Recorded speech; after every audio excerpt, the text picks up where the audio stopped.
മലപ്പുറത്തേക്ക് വിവാഹിതയായി പോയി എന്നതിന് ശേഷം വീണ്ടും തിരിച്ചു വന്ന് വളരെ സിൻസിയറായി മകളുടെ നൃത്ത അഭ്യാസം തുടരുകയും ഇന്നിത് അരങ്ങേറ്റം വരെ എത്തി നിൽക്കുകയാണ്.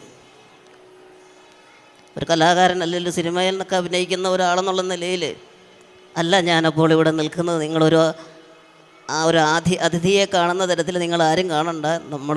നമ്മുടെ കുടുംബാംഗങ്ങളെല്ലാവരും ഇവിടെ ഒത്തുചേർന്നിരിക്കുന്ന ഈ ഒരു പരിപാടിയിൽ ഇതൊരു വലിയ ഗംഭീരമായ വിജയമാവട്ടെ എന്ന് ആത്മാർത്ഥമായിട്ട് ആശംസിക്കുന്നു. ഐശ്വര്യയുടെ ടീമിനും ഒപ്പം തന്നെ ഇവിടെ ഐശ്വര്യ അക്കമ്പനി ചെയ്യുന്ന പക്കമേളത്തിൻ്റെ എല്ലാ 2-3 കലാകാരന്മാർ അവരുമുണ്ട്. അവരെല്ലാവരും തന്നെ പ്രഗത്ഭരായിട്ടുള്ള ഈ ഒരു മേഖലയിൽ കഴിവ് തെളിയിച്ച് കേരളം അറിയപ്പെടുന്ന കലാകാരന്മാരാണ്. അപ്പോൾ അവരെയും കാണാനും ഈ ഒരു പരിപാടിയുടെ ഭാഗമായിട്ട് ഇന്ന് ഈ ഒരു പരിപാടി കാണാനും ഒക്കെ നിങ്ങളെപ്പോലെ തന്നെ ഞാനും വളരെ ആകാംക്ഷയോടെ കാത്തിരിക്കുകയാണ്. അതിലതിയായ ഒരു സന്തോഷമുണ്ട്.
Excuse me.